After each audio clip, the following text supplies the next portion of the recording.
Grabe! Kim Chiu, napapayag si Paolo Avellino na gawin ang Ocean Ice trend at talaga namang maraming fans ang kinilig. Sa nasabing video, makikita ang soft at dreamy na vibe ng dalawa habang sumasabay sa kantang Ocean Ice ni Billie Eilish. Simple lang ang video, pero ramdam ng netizens ang sweetness at natural na chemistry ni na Kim at Paolo. Marami ang nagsabi na kahit walang salita, kitang-kita raw sa mga tinginan at ngiti nila ang lambing sa isa't isa. May mga nagkomento pa na parang hindi na raw ito basta trend lang, kundi isang cute na moment na tila nagpapakita kung gaano sila kakomportable sa isa't isa. Agad namang umani ng libo-libong views at reactions ang video at bumaha rin ng comments mula sa fans na todo suporta sa Kim Pao.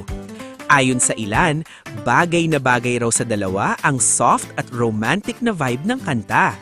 Dahil dito, mas lalong umingay ang espekulasyon na may espesyal na namamagitan kina Kim at Paolo.